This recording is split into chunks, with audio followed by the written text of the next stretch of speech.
하나님의 말씀 구약 성경 에스겔 45장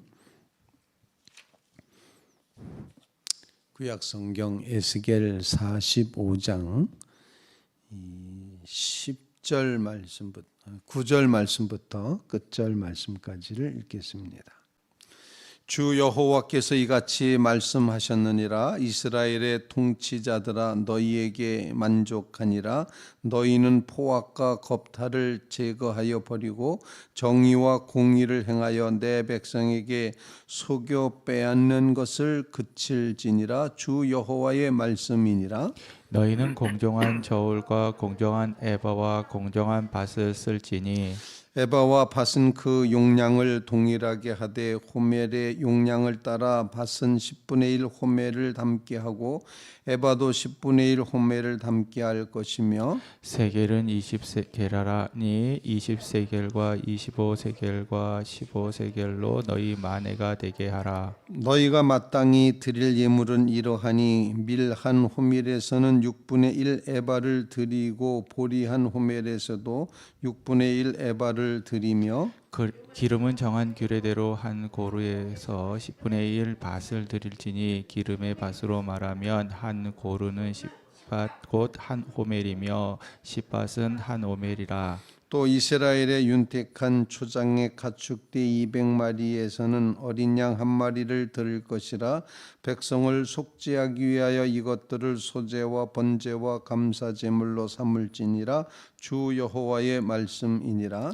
이 땅 모든 백성은 이 예물을 이스라엘의 군주에게 드리고 군주의 본부는 번제와 소제와 전제를 명절과 초하루 안식일과 이스라엘 족속의 모든 정한 명절에 갖추는 것이니 이스라엘 족속에 속죄하기 위하여 이 속죄제와 소제와 번제와 감사 제물을 갖출지니라. 여호와께서 이같이 말씀하셨느니라. 첫째 달 초하루 날에 흠없는 수송아지 한 마리를 가져다 성소를 정결하게 하되 제사장이 그 속죄제 희생제물의 피를 가져다가 성전 문설주와 제단 아래층 내 모퉁이와 안뜰 문설주에 바를 것이요 그달 7일에도 모든 과실범과 모르고 범죄한 자를 위하여 역시 그렇게 하여 성전을 속죄할지니라. 첫째 달 19 날에는 유월절을 7일 동안 명절로 지키며 누룩 없는 떡을 먹을 것이라. 그날에 왕은 자기와 이 땅 모든 백성을 위하여 송아지 한 마리를 갖추어 속죄제를 드릴 것이요 또 명절 7일 동안에는 그가 나 여호와를 위하여 번제를 준비하되 곧 이래 동안에 매일 흠없는 수송아지 7마리와 수양 7마리이며 또 매일 순념소와 한 마리를 갖추어 속죄제를 드릴 것이며 또 소제를 갖출 때 수송아지 한 마리에서는 밀가루 한 에바요 순양 한 마리에서도 한 에바며 밀가루 한 에바에는 기름 한 흰씩이며 다 같이 일곱째 달 15째 날에 7일 동안 명절을 지켜 속죄제와 번제와 그 밀가루와 기름을 드릴지니라. 아멘. 살아계신 하나님의 말씀입니다.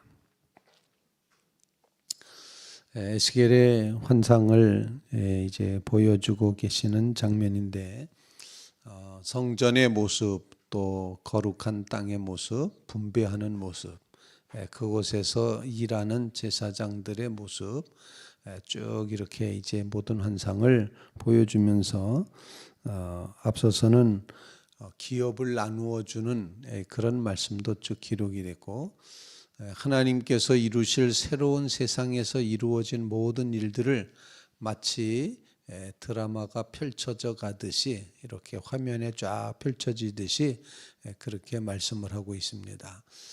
오늘 본문 말씀은 하나님께서 새롭게 만들어내시는 그 세계 속에서 왕은 어떻게 해야지 된다라는 말씀을 가르쳐주고, 그 다음에 세상 사람들이 살아가는 삶 속에 공정한 것을 우리가 이제 세워가야 된다는 말씀, 그리고 하나님 앞에 제사 드리는 일을 위해서 이처럼 제사를 드려야 된다라는 그런 제사에 관한 이야기를 지금 계속 우리에게 들려주시고 있습니다.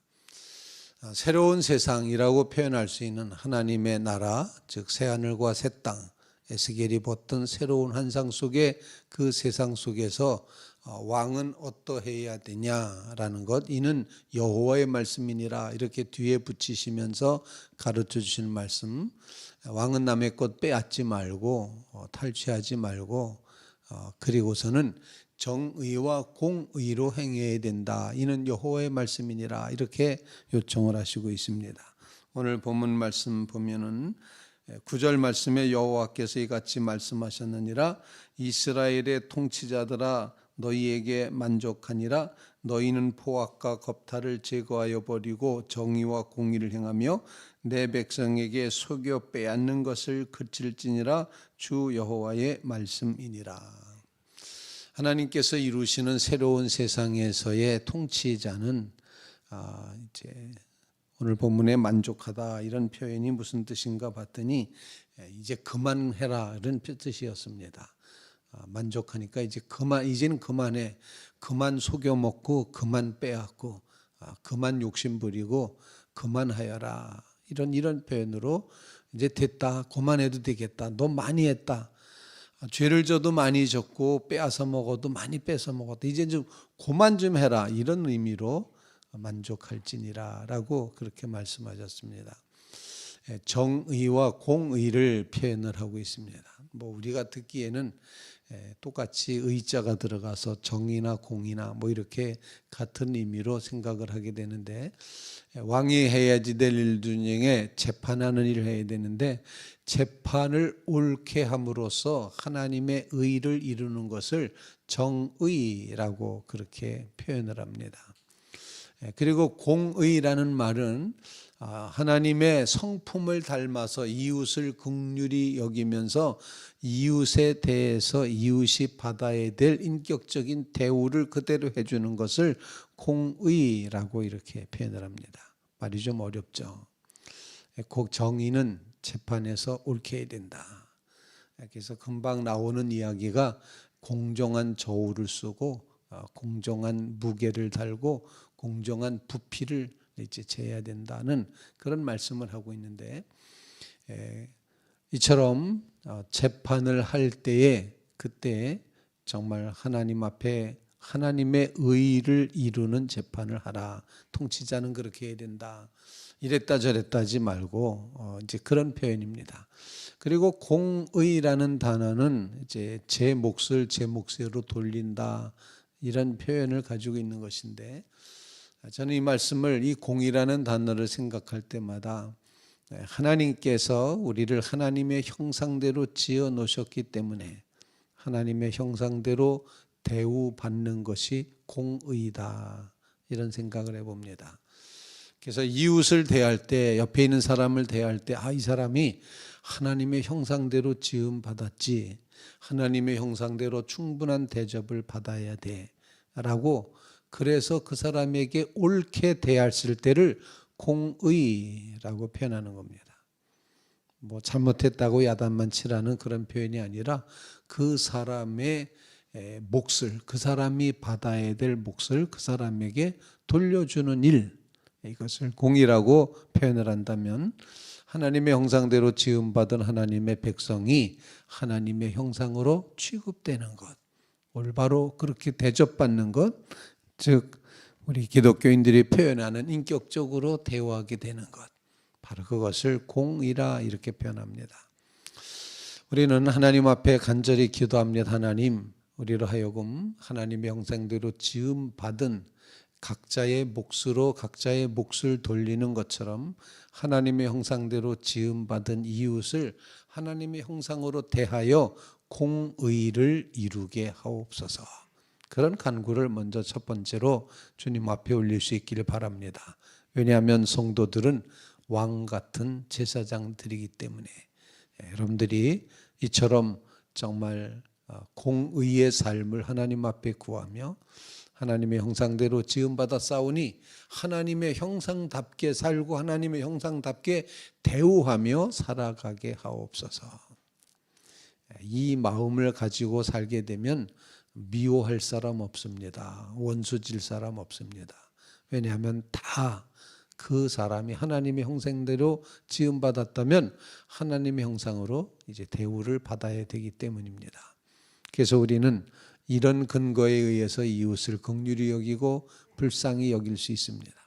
그래서 공의라는 단어는 사실 하나님의 긍휼을 닮은 그런 성품을 옳게 이루는 일, 그걸 공의라고 표현을 하는 겁니다. 여러분의 삶에 이와 같은 하나님의 형상으로 지음받았으니 하나님의 형상으로 대우하고 대우받게 해주시옵소서. 그런 간구를 주님 앞에 올리는 성도들이 꼭 되시기를 주님의 이름으로 부탁을 드립니다. 두 번째로 오늘 본문 말씀에 보면은 마땅히 드릴 예물이 이러하니라 라고 말씀하면서 계속해서 반복되는 말씀이 속죄와 감사제, 속죄와 감사제, 속죄와 감사제 계속 반복하는 말씀을 하고 있습니다.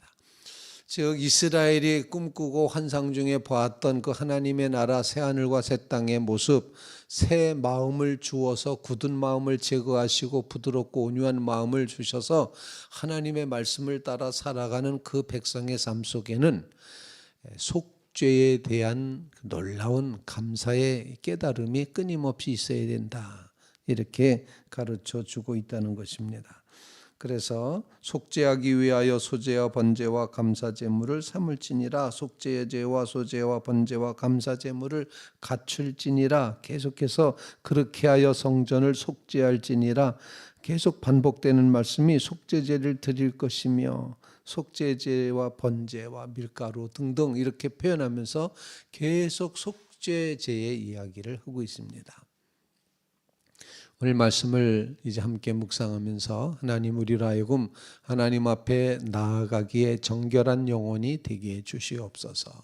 우리 죄를 속하기 위하여 속죄제 제물이 되신 주님을 꼭 기억하며 속죄의 이 모습이 그래서 속죄함으로써 죄가 사라짐으로써 하나님과 올바른 관계를 맺게 되는 이런 삶이 우리의 삶 속에 꼭 이루어지게 해 주시옵소서. 그런 간구를 주님 앞에 올릴 수 있기를 바랍니다. 그래서 속죄하신 주님을 높여 찬양하고 속죄하신 주님을 우리가 따라가고 그 주님을 위하여 살아가는 믿음의 성도들 꼭 되시기를 주님의 이름으로 부탁을 드립니다. 세 번째로 오늘 본문 말씀 읽으면서 절기를 지키라 이렇게 표현을 하죠. 21절 이후로 표현되고 있는 절기, 6월절을 지켜라, 명절을 지켜라 뭐 이렇게 표현하면서 7일 동안 25절에도 일곱째 달 15째 날에 7일 동안 명절을 지켜라. 이거는 초막절을 지키라 이런 이제 표현입니다.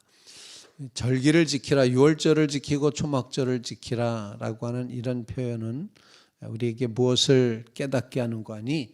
주신 바 하나님의 은혜를 잊어버리지 말고 반드시 기억해야 된다. 새로운 세상에 들어가 살더라도, 즉 애굽에서부터 탈출한 백성이 가나안 땅에 들어가 살 때에도 저들이 잊지 말아야 될 것은 하나님이 우리를 출애굽시키시는 구원을 주셨다. 그걸 잊어서는 안 된다는 겁니다. 그리고 우리가 초막절은 광야에서의 삶, 아무것도 없던 정말 그 광야에서 만나와 메추라기로 불기둥 구름기둥으로 이 백성을 반석을 쳐서 샘물을 내게 하시면서 광야의 길을 내시고 인도해 오신 하나님의 그 은혜를 기억해야 된다. 잊어버리면 안 된다. 은혜를 기억하는 삶이 절기를 지키라는 말씀 속에 담겨 있습니다. 하도 잘 잊어버리니까 일주일마다 기억하려는 거예요. 그래서 안식일을 주시는 거고 우리는 더더욱 잘 잊어버리기 때문에 중간중간 또 모여요. 수요일 날도 모이고 금요일 날도 모이고 새벽에도 모이고. 이게 뭡니까? 하나님의 은혜를 잊지 않기 위함입니다. 하나님의 은혜를 잊지 않고 살아가는 삶을 꼭 이루게 해 주시옵소서. 6월절 주님의 구원입니다. 초막절 하나님의 인도하심입니다. 이거를 꼭 기억하며 그 은혜 앞에 감사함으로 살아가는 하나님의 백성들, 거룩한 백성들, 에스겔이 꿈꾸었던 새로운 세계, 새하늘과 새 땅에 그렇게 들어가 살아가는 믿음의 성도들 다 되시기를 주님의 이름으로 축원을 드립니다.